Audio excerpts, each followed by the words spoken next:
Bom, então, continuando o que a gente estava comentando no 944 do Código Civil, a gente falou sobre a indenização, né? A reparação do dano, ela pode se dar de maneira integral, que é a previsão no Código Civil. Então, de maneira geral, essa reparação seria integral, mas tem as exceções que encontram um limite na lei. Então, lembra do exemplo da loja de departamentos, né? No caso da empregada que faleceu em razão de uma explosão dentro da loja de departamentos em que ela trabalhava, a família vai receber uma indenização com fundamento no teto do INSS, né? Conforme que ela receberia pelo INSS. Então, se ela recebia um salário e ela for indenizada, a família receber indenização pelo seu falecimento, vai ser em cima desse um salário durante o limite aí previsto em lei. Agora, no caso, se a vítima for um consumidor, que foi o exemplo que a gente deu, ele estava em fila, né, esperando, a indenização dele já vai ser sem limites, né? O limite aí que vai ser encontrado para o juízo arbitrar valor X ou Y vai ser dentro da proporcionalidade e razoabilidade do caso. Lembrando que o juízo, na hora dele atribuir esse valor, ele tem que usar o seguinte critério: não causar o empobrecimento de um em detrimento do enriquecimento do outro, né? Então, ele tem que olhar o poder de pagamento dessa empresa e o paradigma, né? O pressuposto para falar que a empresa pode pagar ou não o valor aí da indenização sobre o seu capital social. Em cima do capital social dele, né? Esse seria um dos parâmetros. E também do lucro que ofere, né? Porque, por exemplo, a empresa pode ter um capital social de 20 mil e estar cobrando um cheque indevidamente de 50 mil. Então, ela está recebendo lucro. E aí, nesse caso, mesmo tendo um capital social de 20 mil, mas cobrando um cheque de 50 mil, aí vai entrar lá no artigo 940, lembra da demanda. Se está cobrando um cheque que foi pago, aí sim, vai ter que aplicar o texto de lei pedindo para indenizar aí em dobro, né? Como que uma pessoa, uma empresa, alguma coisa está errada dela declarar um capital social de 20 e ter um lucro muito maior, né? Então, assim, tudo isso vai ter que ser atentado na hora de arbitrar esse valor. Então, por isso que esse valor fica a critério do juiz, que vai ter que olhar a necessidade de uma parte de reparação e a possibilidade da outra de pagar essa reparação da reparação integral. Então, assim, a grosso modo, vamos dar um exemplo. Enquanto essa empregada receberia a família aí cerca de 30 mil, esse consumidor que estava na fila, ele pode receber pelo mesmo fato que seria a morte, né? A família pode receber uma indenização aí de até 400, 500 mil, a depender do caso, certo? Então, vejam que é bem diferente quando tem um limite e quando não tem um limite em lei. Bom, 945 diz que se a vítima tiver concorrido culposamente para o evento danoso, a sua indenização será fixada tendo-se em conta a gravidade de sua culpa em confronto com a do autor do dano. Então, nós temos aqui também a culpa que a gente chama de concorrente. Então, existem duas possibilidades. Eu estou falando aqui questão de culpa independente da responsabilidade ser objetiva ou subjetiva, tá?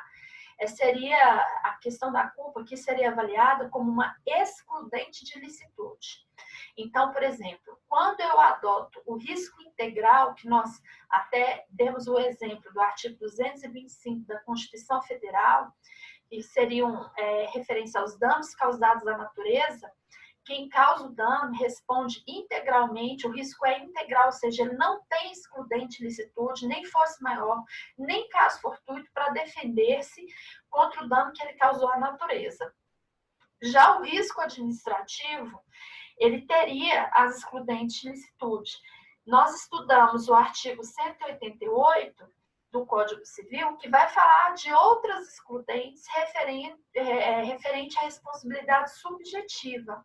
E agora, a gente falando da responsabilidade objetiva, então, dando exemplo da teoria do risco, né, que a gente aplica, do risco integral, que não tem excludente, a partir do risco administrativo já tem excludente, isso aqui está reforçando exatamente essa outra excludente. Então, nós já estudamos lá no artigo 188 do Código Civil, para responsabilidade civil subjetiva, nós teríamos excludentes estado de necessidade, culpa da vítima, né?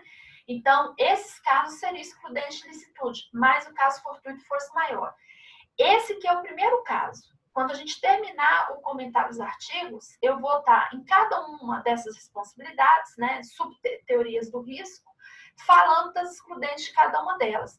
Mas aqui já aplicando, conforme o texto de lei, a excludente por força da culpa da vítima.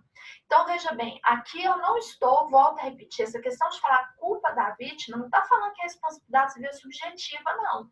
Nós estamos falando ainda da responsabilidade civil, mesmo sendo objetiva, admite a excludente licitude, culpa da vítima. Então, a culpa da vítima seria uma das excludentes de licitude. Essa culpa pode ser exclusiva da vítima ou pode ser integral. Imagina que um funcionário de uma empresa, ele, caminhando lá na empresa, ele escorrega e cai, né? E nessa queda, esse funcionário quebra a clavícula e fica ali com um defeito permanente no ombro. Aí ele vai e entra com uma ação de acidente de trabalho contra a empresa, alegando que, como ele estava na empresa, configura um acidente de trabalho, que ele se machucou. Só que a empresa tem as câmeras de filmagem e prova que ele escorregou porque ele passou num caminho de trilha, né, de grama, para chegar mais rápido no local para ele poder ir embora, e estava chovendo. E o sapato que a pessoa estava usando, né, facilitava a queda. Então, além do caminho não ser o correto, que estava escrito, inclusive, uma placa, não pise na grama, a pessoa foi por esse trieiro, vamos chamar assim, né, e sendo que tinha outra via, né, que era para passar para poder ir embora. Mas não, resolveu optar por aquele trieiro e ali ele caiu e se machucou, realmente ficou com dano, né, lesão permanente, e aí entra com a ação de indenização por danos morais e materiais por conta desse dano permanente no ombro e incapacidade do trabalho. Porque imagina que ele trabalhava com determinada função, como o ombro machucou, ele não consegue mais movimentar esse braço como deveria ser para o trabalho dele. Nesse caso, teria aí a responsabilidade exclusiva da vítima. Então, seria culpa exclusiva da vítima. Então, a empresa tem a seguinte defesa: não indenizar, né? Reclamar a excludente de licitude, ou seja, ela não foi culpada, porque o dano causado foi por culpa exclusiva da vítima. Ela, sabendo que tinha outro caminho, optou por aquele ali, então ela que arque com o sofrimento dela, né? Com os danos que ela teve. Ela mesma buscou esses danos, né?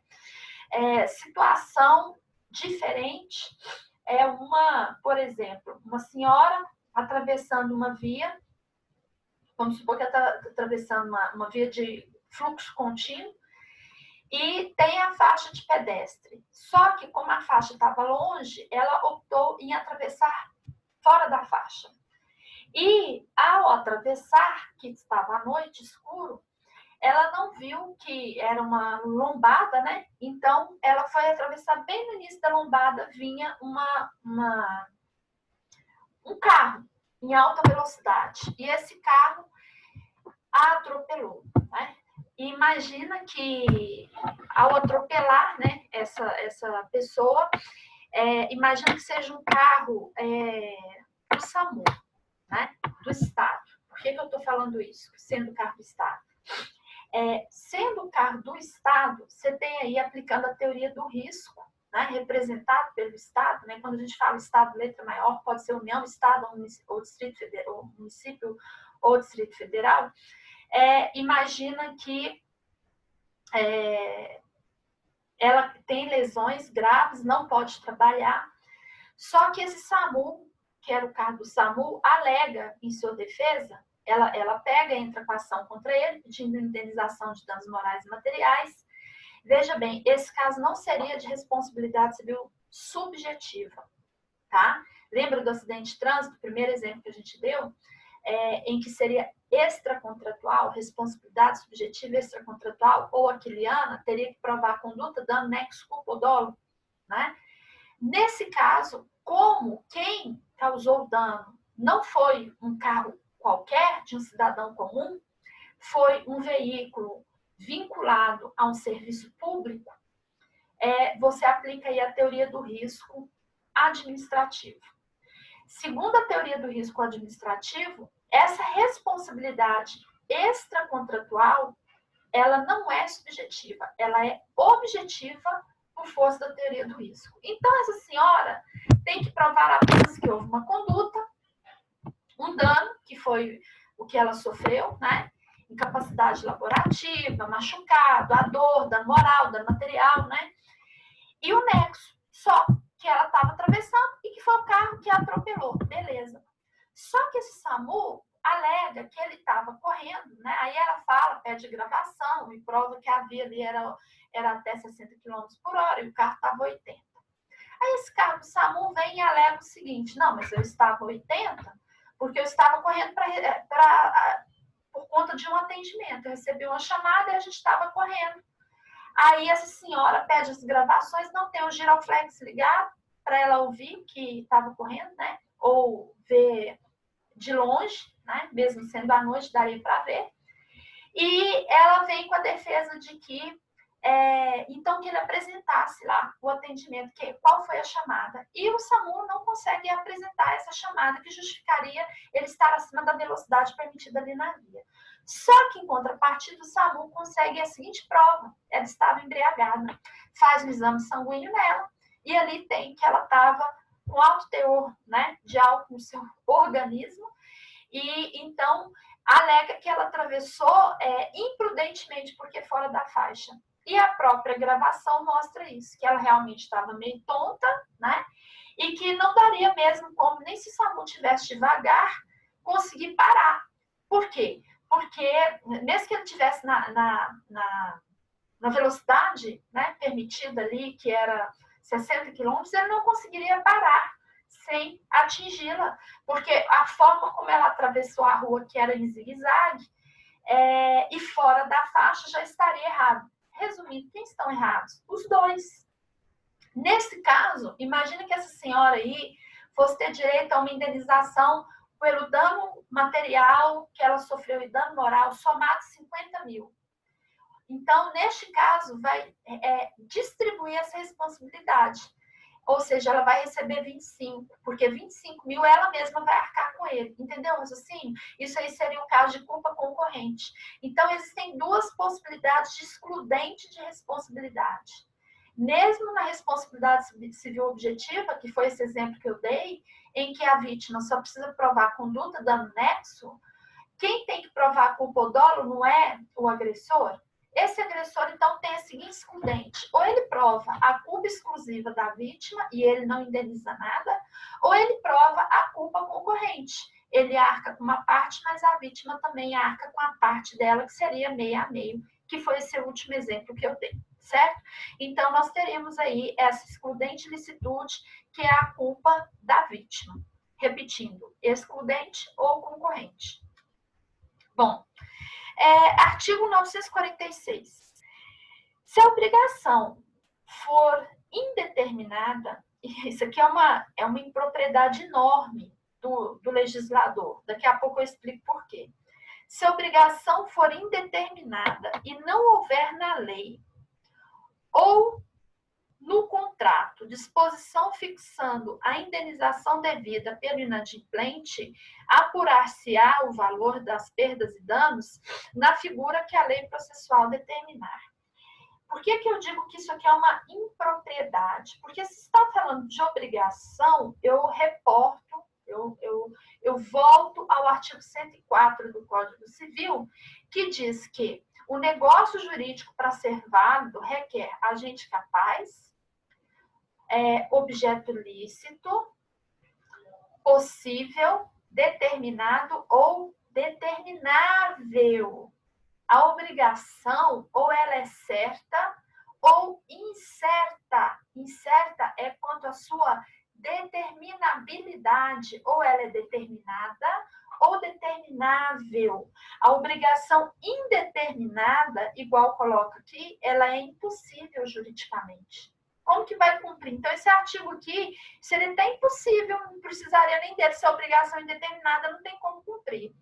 Mas, fazendo uma correção, que foi aí no enunciado da Jornada do Direito Civil, 631, essa obrigação que seria determinável, aquela, por exemplo, 10 caixas de tomate, eu não falo qual tomate que é, mas eu tenho a quantidade e a qualidade, eu teria obrigação determinável.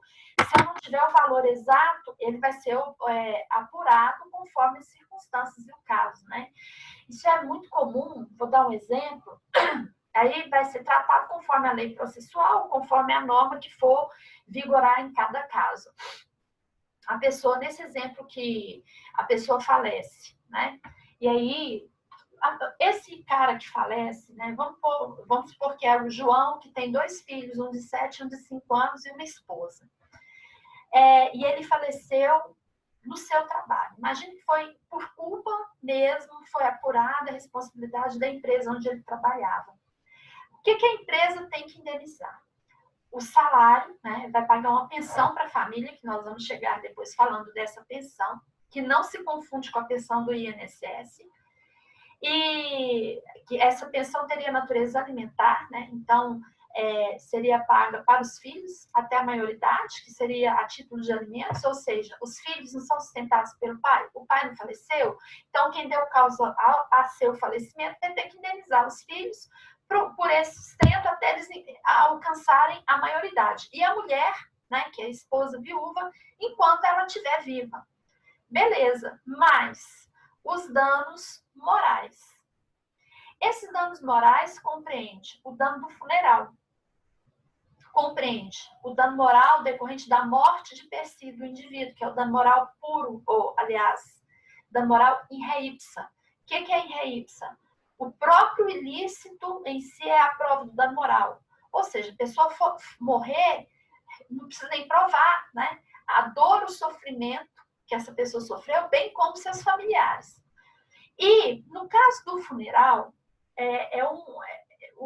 o tribunal tem colocado um valor, porque às vezes a pessoa paga, né, durante um tempo por aquele funeral, né? O pessoal tem pago por mês X valor, e não tem o cuidado, quem no momento de sofrimento vai ficar pegando recibo de coroa de flor, de caixão mesmo que tenha comprado, né?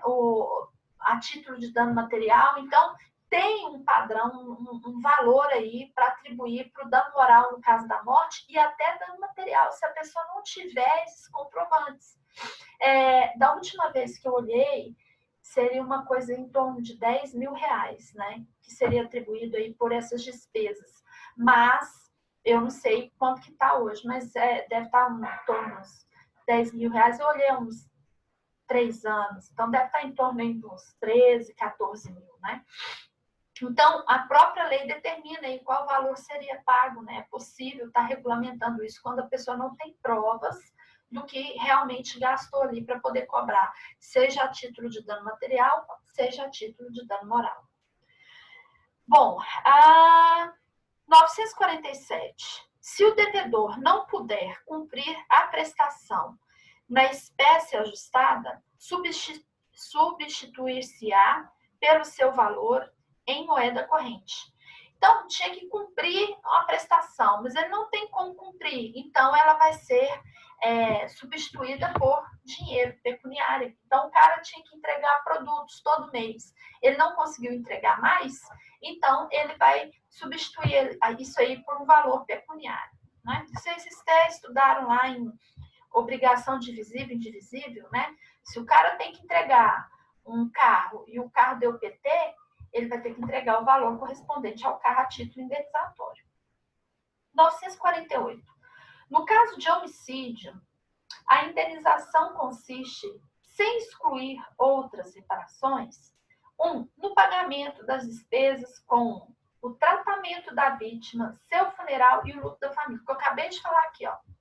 Tá vendo? As despesas incluem o tratamento da vítima, seu funeral e o luto da família. 2. Na prestação de alimentos de pessoas a quem o morto os devia, levando-se em conta a duração provável da vida da vítima. Então, ele é obrigado a pagar uma prestação alimentícia, certo? Em torno da duração provável da vida da vítima. Esse caso do 948, ele usa a expressão homicídio. Vamos aí pegar a questão do nomen iuris, né? O termo jurídico homicídio. O homicídio configura crime, né? Existe um crime de homicídio, mas o homicídio não está associado no direito civil com a ideia de crime. Então, eu não precisaria, a princípio, provar o crime. Imagina eu ter que provar o crime no penal, que pode um processo desse 200 anos, e a família padecendo, precisando de sustento, né? Os filhos, esse caso que eu dei de 5, 2 anos, porque os alimentos é natureza e sustento, então eles têm que ser imediatos, esperando até resolver no crime. Não tem nem sentido, né? Então, quando fala homicídio aqui, é quando a pessoa morre e a responsabilidade é do outro, seja por acidente de trânsito. Isso aqui cabe em acidente de trânsito, né? Por exemplo, um cara transportando, levando no caminhão determinados produtos e esse caminhão todinho plotado com o nome da empresa. Olha que interessante isso. Empresa X, né? Transportando produtos ali. E esse caminhão, o motorista dorme e provoca um acidente, e nesse acidente o pai falece. E deixa esse mesmo exemplo, 2 filhos pequenos e a esposa. Eles vão entrar com a ação contra quem? Contra o motorista ou contra o nome lá da empresa? Com o nome da empresa, né? De repente o motorista não tem nem condições para arcar com isso aí, ou então você entra em responsabilidade solidária. Mas se tem o nome da empresa no caminhão, esse motorista é preposto, né? Quem responde, ele age em nome da empresa, ele é representante da empresa, por força de lei. Então, quem responde direto é essa empresa. Bom, o que essa empresa vai ter que arcar? Veja bem, esse caso desse pai que morreu, ele não tinha contrato com essa empresa. Então, nós temos uma responsabilidade civil extracontratual, subjetiva. O que a família vai ter que provar? Que houve uma conduta, que é simples, né? Ali, se teve acidente, chegou a perícia, avaliou a polícia, colocou todos os dados ali.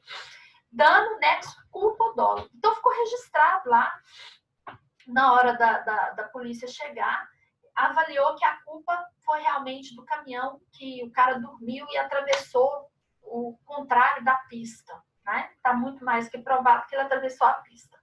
Beleza, e teve esse acidente. Então, tem todos os elementos da responsabilidade civil subjetiva.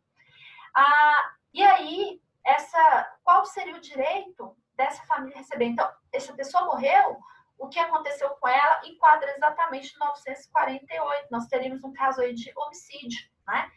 E nesse caso desse homicídio, essa empresa vai ter que arcar com o funeral, essa despesa de funeral, se a família não tiver como provar, ela tem essa regulamentação, né, pelos tribunais aí, que seria em torno de uns 10 mil, hoje deve estar em torno dos 13, 14 mil, e mais essa despesa aqui de alimentos, que não se confunde com o INSS. Essa empresa vai ter que arcar com o último salário que esse pai de família recebia. Imagina que esse pai de família era um gerente de banco, e ele recebia aí por mês seus 12 mil reais. Essa empresa vai ter que pagar para a família 12 mil reais todo mês, esse valor, em parte voltado para os filhos, que seria a natureza alimentar, e mais o da esposa, enquanto ela não se casar. Ela continua recebendo isso, né?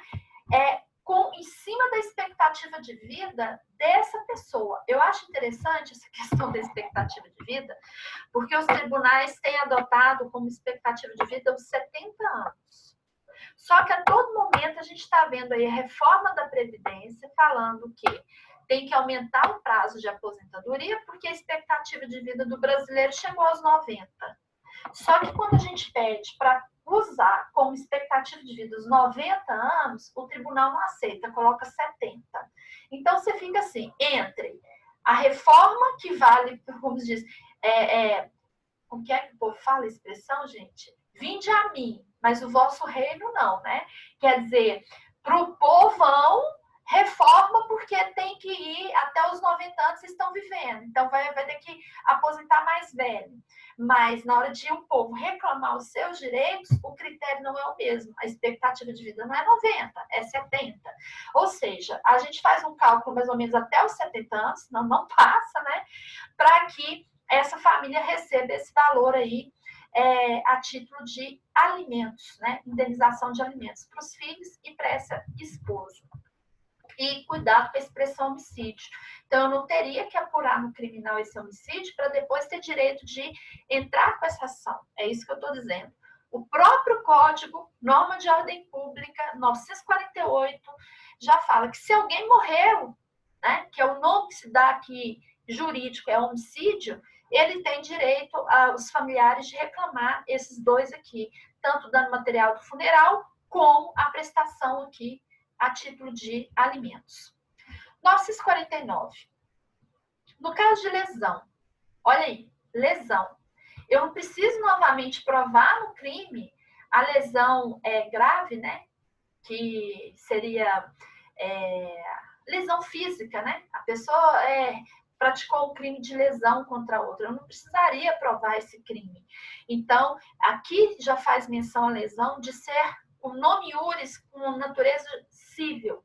Então, no caso de lesão ou outra ofensa à saúde, o ofensor indenizará o ofendido das despesas de tratamento, dos lucros cessantes, até o fim da convalescença, além de algum outro prejuízo que o ofendido prove haver sofrido. Nós usamos muito esse artigo como referência no acidente de trabalho, voltando ao acidente de trabalho. O acidente de trabalho, apesar de receber esse nome, eu já falei isso na nossa primeira aula, a natureza dele não é trabalhista, é civil. Então, eu vou aplicar a hermenêutica civil e vou aplicar o acidente de trabalho também, a prescrição civil, não é a prescrição trabalhista que fala lá que após 2 anos da rescisão do contrato, se a parte não reclamar, ela perde o direito. Não. Aqui a gente vai usar aquele prazo de 10 anos, né? Para poder fazer reclamação de direitos pessoais, né? Então, ele teria até 10 anos, essa vítima, para poder reclamar isso pelo acidente de trabalho, por conta dessa natureza civil do acidente de trabalho. Então, ele fala assim, se houver lesão ou qualquer outra ofensa à saúde da vítima, vamos dar o exemplo aí do acidente de trabalho, essa vítima tem direito ao quê? Ao custeio do seu tratamento, o que já muitas empresas fazem através do plano de saúde. Só tem um detalhe nesse artigo 949. Quando ele fala custeio do tratamento, é todo o tratamento. Não é a parte pagar com um pouco e a empresa pagar contra um pouco. Isso é um direito. Logicamente, o juiz responde aquilo que pede, né? Caberia, na hora de, se for um caso de entrar com uma demanda judicial, a parte pedir isso especificamente, colocar bem claro na petição que ela quer todo o custeio do tratamento, né? E não que seja descontado na folha de pagamento em que a vítima contribui com um pouco e a empresa com outro, tá? Porque a lei dá direito que todo o tratamento seja custeado pela empresa. E outro caso que nós temos aqui, que é permitido também, além do tratamento da saúde, esse lucro cessante. O lucro cessante é enquanto perdurar a convalescença. O que é convalescença? A doença, né? Lembrando que essa doença ela pode ser psíquica e pode ser física. Ela não é só física. E enquanto tiver esse grau de convalescência, ou seja, a pessoa não pode retomar as suas atividades laborativas como era, ela tem direito de receber aí até o final dessa convalescência. Pode ser que essa convalescência seja permanente, por exemplo. Por isso que eu citei doença psíquica, né? Uma vez que você adquire depressão, você não cura da depressão. Você tem uns momentos que você está bem, mas ela volta, ela vai e volta, vai e volta. Então, isso nunca vai curar. Essa pessoa, então, ela teria direito, além do tratamento aí com as despesas de saúde, ela teria direito aqui ao que ela perdeu a título de lucro cessante de sua capacidade laborativa. Então, imagina que uma pessoa trabalha e desenvolve o LER, que é a lesão por esforço repetitivo. Ela trabalha com as mãos e com esse trabalho repetitivo ela desenvolveu o LER. Então, e esse LER é um grau grave que não tem como ela voltar ao trabalho. Então, ela não consegue mais fazer a mesma função que ela fazia. E aí, existe tudo regulamentado, né, dentro do Ministério do Trabalho. Eu vou simplificar para vocês. Alguém que trabalha numa função, qualquer função que for, ele tem a possibilidade de ter um aumento, né, de ganho de pelo menos 5% a cada ano.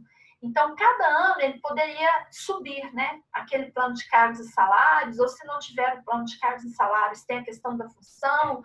Então, ele teria aí a possibilidade de ter um aumento de 5%. Mas como ele convalesceu, ele não consegue mais trabalhar naquela função, ele perdeu essa possibilidade de 5%. E se essa função, esse prejuízo é permanente, essa convalescência é permanente, usa-se novamente aquela expectativa de vida. Então, imagina que uma pessoa adoeceu aí com os 32 anos, faz o cálculo dos 32 até 70 anos, de 32 até 70, ele aumentaria 5% cada ano nessa mesma função. E esse 5% ele não vai conseguir aumentar mais, porque ele não consegue trabalhar nessa função.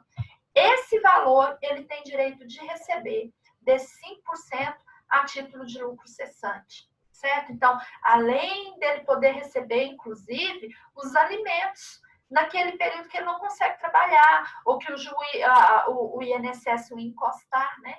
Às vezes ele não aposenta, mas ele fica ali recebendo essa pensão enquanto tentando se curar, né? Enquanto ele recebe essa pensão do INSS, repetindo, é diferente dessa pensão alimentícia do 948. Ele tem direito de receber essa pensão do 948 da empresa e mais esse lucro cessante, do que ele não consegue mais crescer na função dele, que ele exercia. Aí, o que o INSS faz? Pega esse indivíduo e tenta reenquadrá-lo, né? Colocar numa outra função. Mas ele foi contratado para uma determinada função, então ele não é obrigado a ir para outra função, né? Se ele foi contratado para X. Então, por isso que justifica o lucro cessante dele receber esse valor. Pessoal, eu só vou configurar o computador aqui para liberar espaço para conseguir gravar essa aula aqui. Faltam 6 minutos. Espera só um pouquinho aí, que já eu volto. Só para eu configurar aqui. Ok.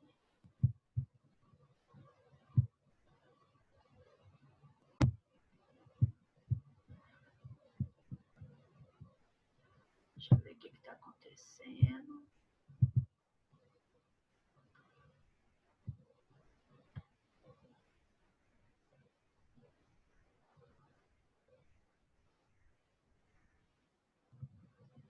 Tá.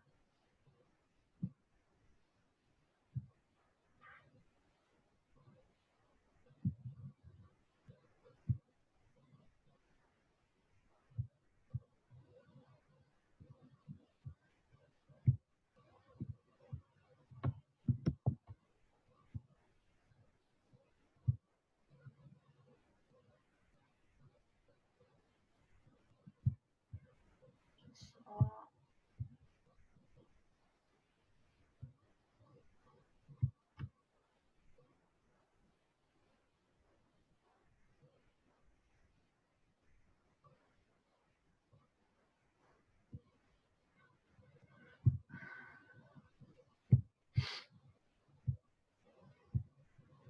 Ó, Eu espero que dê certo para gravar aqui.